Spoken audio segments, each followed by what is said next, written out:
This is a UC Public Policy Channel program from the Goldman School of Public Policy at UC Berkeley. Visit us at www.uctv.tv/public-policy for more discussion on solutions for the good of all. Hello, I'm David Beckman. This is the first in a series of webcasts on poverty, communities of faith, and the politics of 2021. They're based on a course that I've been teaching in Berkeley, jointly sponsored by the Goldman School of Public Policy and the Church Divinity School of the Pacific.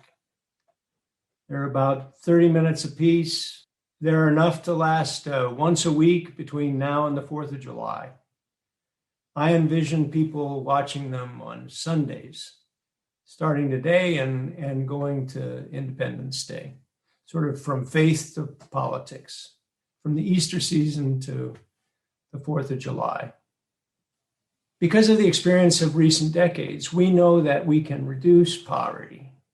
We can dramatically reduce poverty in this country and also around the world. We're coming out of the pandemic, and it is possible to accelerate, to get back on track toward the end of virtual end of material misery. There are debates about what are the best strategies. Those are important debates. But I think the more critical problem is organizing the political will to do what we know could work or what we think could work. What's missing is the organized give a damn. So I think that also points to problems in the values and spiritualities of our country. How is it that we can tolerate much more widespread hunger among children in our own communities and in our interdependent world? How can we tolerate near starvation in many countries around the world when it really isn't necessary? So what this webcast series is about is moving from basic ethics that are shared by almost all the faith traditions in some way, to political will, to the progress against poverty that's possible. I'm really encouraged that in 2021, in fact, one of the main topics of debate, of public discussion, is poverty and social injustice. President Biden, his first legislation, the American Rescue Act, is doing more for poor and near poor people than any legislation since the Great Depression. And the White House is now working on Build Back Better legislation. The idea of that is to invest in, make public investments in things that will make our economy more just and sustainable. Most importantly, make it possible for more families to be able to earn a living.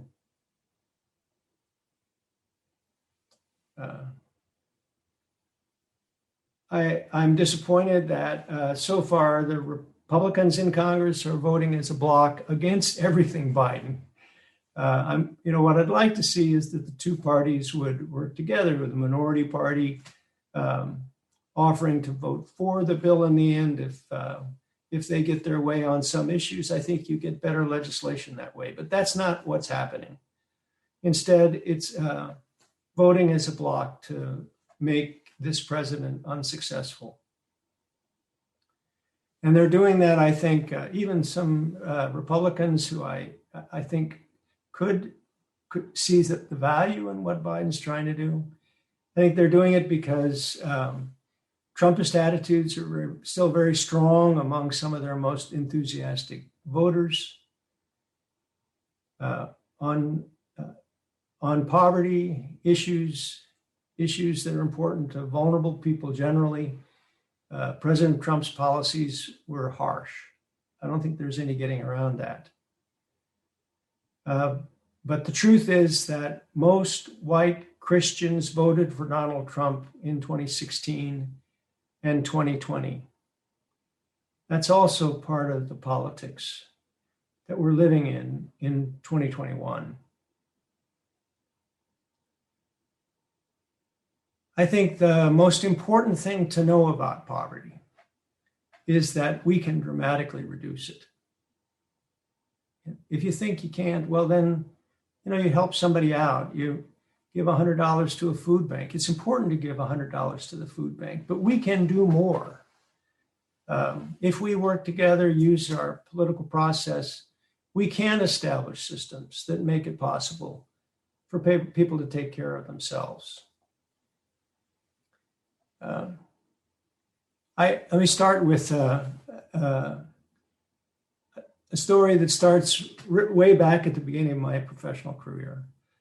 My first job was in Northwest Bangladesh.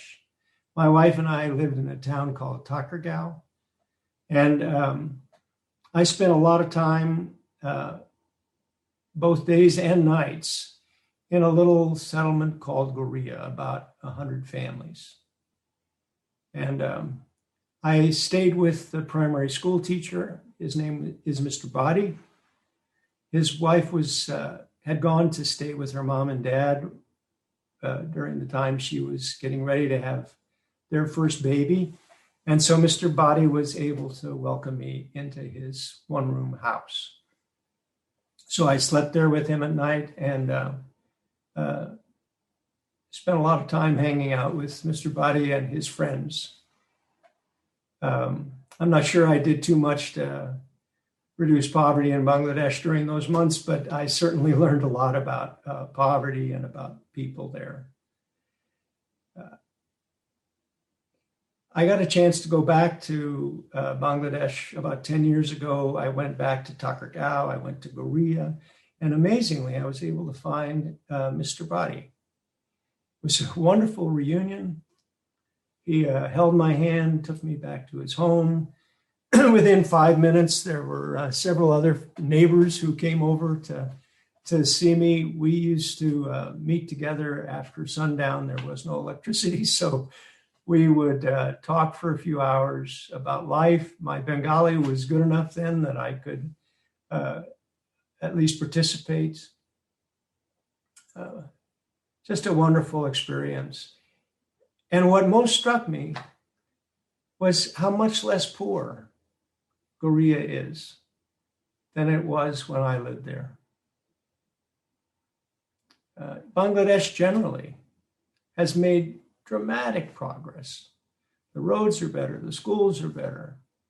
There are more foods in the market, fruits and vegetables. The children look healthier. Mr. Badi used to have a thatched house. He's now got a concrete house. He was really eager to show me that the gully where the mosquitoes used to breed has been filled in. The road from Goria to Takargaon is now tarmac. It used to be impassable in the rainy months and almost impassable the rest of the time, but now there's a tarmac road, so the farmers can get their jute out to market. They sell that in the world market. And they can bring more things are available to them in Goria, including police services. It was a problem then that the police didn't get out in the country very much. So there'd be an isolated house, and if a bunch of thugs would come at night with machetes and rob you, there really wasn't much you could do. Now there's good police coverage in places like Goria. The thing that most surprised me is that women are more assertive than they were when I lived there. When I was living in Bangladesh, I almost never saw a woman. They were in the house. They couldn't come out. They certainly wouldn't talk to a man, not a foreign man. But on this follow-up trip to Bangladesh, I talked with quite a few women, mostly through interpreters, but low-income women would explain what they were doing to make their lives better. And when we went to see the mayor, the the head of the panchayat in Takargaon, it turned out she was a woman. So it just was wonderful to see what's happened there.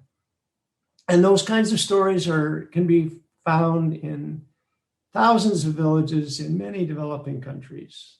I'd like to share with you my favorite bar graph.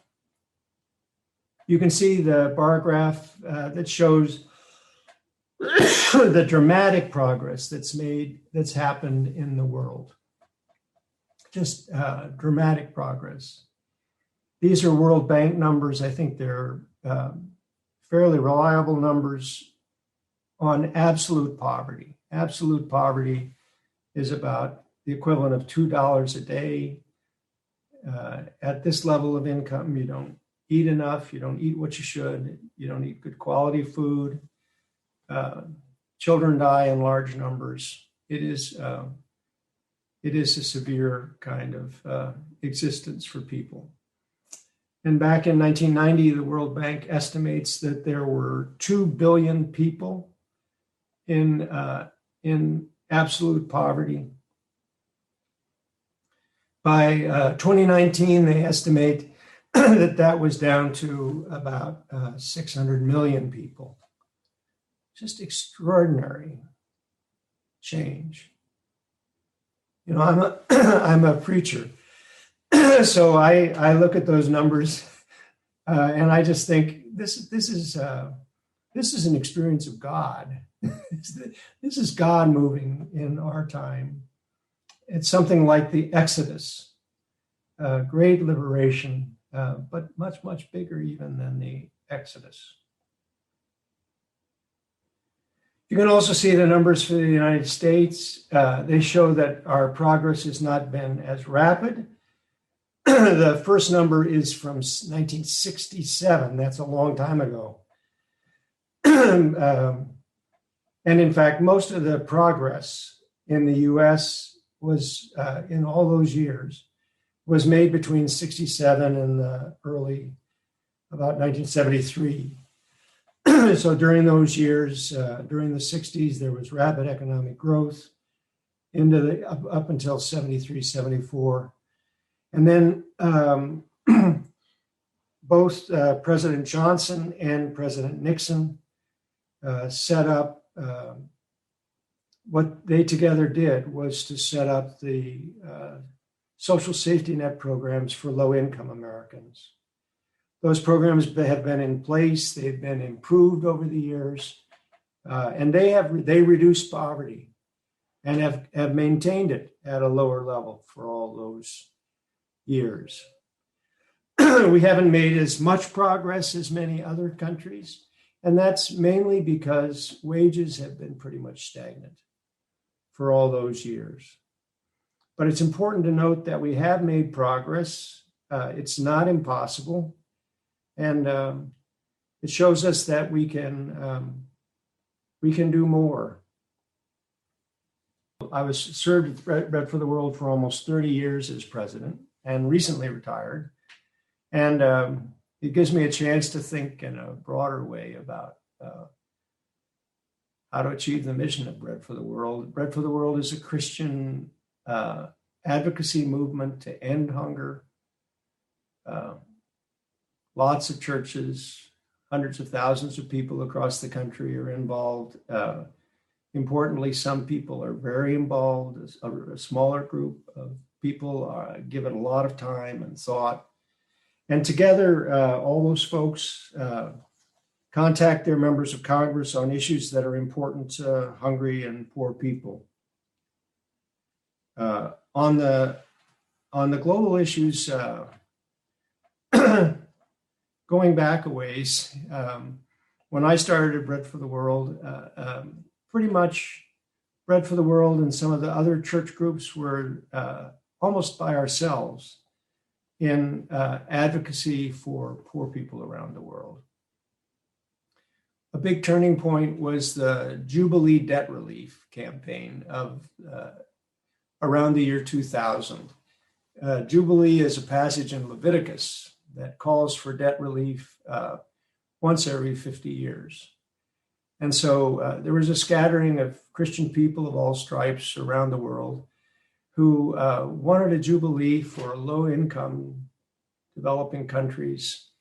They had accumulated impossible debts, crippling debts, debts to the rich countries. So Mozambique, for example, was spending more money to pay interest. They couldn't pay down the principal just to pay interest on their debts to rich country governments than they were spending on healthcare for all their people. So the idea was a jubilee, and when we started, there was not one member of Congress, not one member of the administration who thought that was a timely idea. But we gradually picked up steam and were able to attract, importantly, really important Republican leadership at the very beginning in Congress. So that we won big. Over the years after that, the industrialized countries wrote off a total of $100 billion in the debts of the poorest countries, of many of the poorest countries in the world. The program was focused on governments that were managing their own affairs pretty well, and then the World Bank and the IMF managed it in a way that encouraged governments to use this opportunity to invest in poverty reduction. A lot of the governments of Africa used it to make primary school free for the first time, which meant that a whole generation of girls got to go to school with their brothers and learned how to read and write. We also gathered support as that movement moved. And very importantly, Bono, the Irish rock star, came to the US and helped us. He gave tremendous, and he stayed involved in the politics of poverty, especially in the US. He gave us just tremendous help. And then I think Bono helped to convince Bill Gates that investing in advocacy on global health and poverty issues made sense. And so the Gates Foundation has strengthened the capacity of advocacy groups significantly. They created a number of new groups so the constituency for international aid is much, much stronger than it was. Also, George W. Bush turned out to be a really important president on Africa poverty policy issues. And Barack Obama also expanded aid to Africa and other poor parts of the world. And through that whole process, we also managed to make the aid programs more effective. The faith groups did not do this all by ourselves at all. I think we were especially strong at the start of this acceleration. But faith groups, Bread for the World and others, were part of the process all the way through, every step of the way. Really, most of the credit goes to poor people around the world, hundreds of millions of people, families that work really hard to get to make their lives better, lives of their children better. Many developing country governments really deserve a lot of credit. I think Americans have a low view of governments in developing countries, but a lot of African governments really did a good job. And but it also helped that the U.S. and the other high-income countries increased and improved their aid. And it helped to convince me that people of faith have an important role to play in the politics of poverty. Ironically, on the issues that affect hungry and poor people here in the USA, we were always, almost always on the defensive, trying to protect the social safety net programs for low-income people that have been so effective have been more effective than anything else in reducing poverty. In 2010, very conservative, the Tea Party people won big in those elections, and they managed to convince almost all Republicans in both houses of Congress to vote for deep, deep cuts in low-income programs. Every budget resolution that passed either house of Congress between 2011 and 2018 proposed to cut something like $2 trillion from programs like Medicaid and SNAP food assistance. Religious leaders of all stripes rallied around and said, I was surprised that that conservative, liberal, Catholic, Protestant, evangelical, Jewish, Muslim, African-American churches, of course, there was really near consensus among leaders of church bodies and associated agencies that it wasn't right to make deep cuts in low-income programs. Of course, there are a lot of religious people who went along with those programs, but the presiding bishops, the heads of denominations, people who oversee Sunday schools and the worship life of religious communities on a large scale, there was near consensus that we should protect those programs. We said, sure, we want fiscal discipline, but we don't think that poor people cause the deficit. And we want these programs to work well. If something's not work well, we'll help to figure out how to make it work better or shift the money into another program that will work better. But we don't want to cut the programs. And I think that united stand really helped. And then also the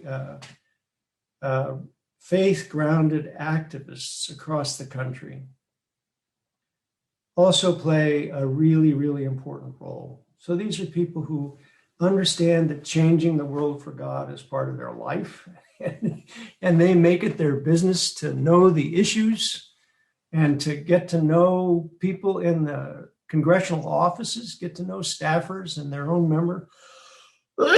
So they are very effective,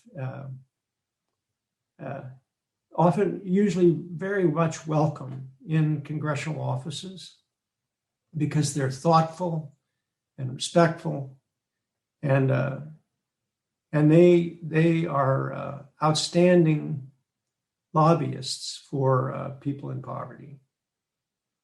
On these domestic issues, I don't want to say at all that the faith communities were the most important actors. The Democratic Party resisted these cuts. Lots of groups other than the faith community were part of the lobbying to stop those cuts. But what's wonderful is that despite years of budget controversy and several government shutdowns and all that, in the end, Congress made no substantial cuts in low-income programs.